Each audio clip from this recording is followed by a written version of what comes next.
Chapter 27 The Coming of Devhuti. Swayambhu Manu, in the meantime, was travelling fast towards Bindusaras. With him was his wife Shatarupa and his daughter Devhuti. He had brought costly silks and jewels with him, and he travelled towards the ashrama. Soon he reached the holy spot.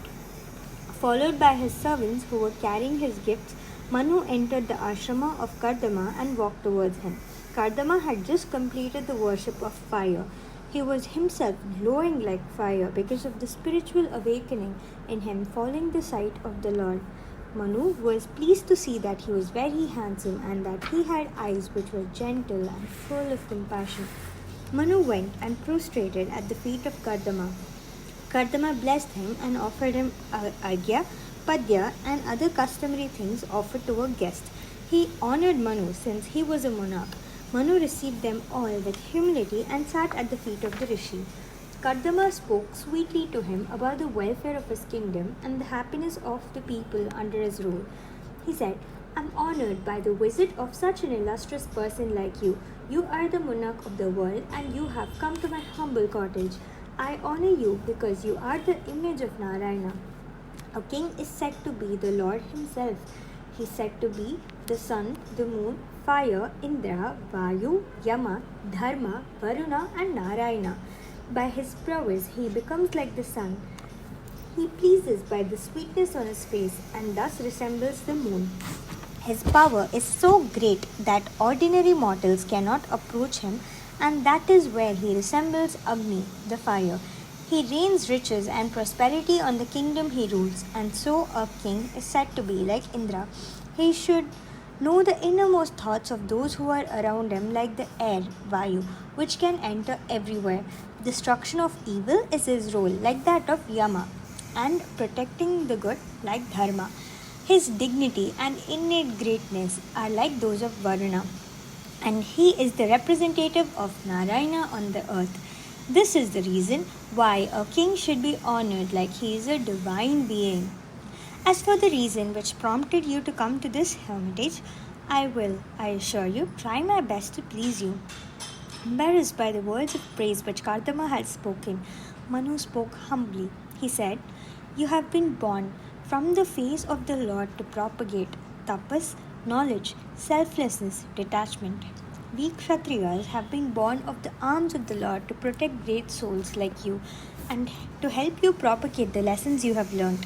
We protect each other, and when you say that you pleased with my rule, I consider it my great good fortune that I've been able to please you. Compassionate as you are sure to listen to my words and grant me what I ask for. I have 5 children. Uttanapada and Priyavrata are my sons, and my daughters are Akuti, Prasuti, and Devahuti. Being the father of daughters is a difficult state. I'm worried as to who will be the fit persons to marry my daughters. This is my daughters. Devahuti has heard about you and your glory from Narada, and ever since then she has set her heart on you. She has chosen you as a lord. Lord Narayana has also instructed me to approach you with this request. I am therefore asking you to grant me my wish. Please accept this child of mine and honor me. Kardama said, I've been thinking of my marriage since some time. Your daughter, you say, has chosen me as her husband. I'm happy to accept her as my wife. She is beautiful, and she does but eclipse the glow of the jewels she is wearing. But I must tell you something before I accept her. I will live with her in the Grihastashrama, married state, until she becomes the mother of my children. After that, I will leave her in order to perform tapas and reach the Lord. A man who has followed the 3 ashramas, Brahmacharya, Grihastha, and Vanaprastha, must need become a sannyasi and renounce his wife, his home, and his children. This is my intention. Manu and Shatarupa then gave their daughter Devahuti in marriage to Kardama, leaving her behind with her husband in the picturesque spot, Bindusaras. The emperor returned to his city, which was called Barhismati. The city was a holy spot. It was here that the sacred Varaha, while sniffing around for the earth, had shed some of the hair from his body. Out of the hair grew grass by name Kusha and Kasha. The official name for this grass in Barhis is Barhis, and the city was thus named Barhismati.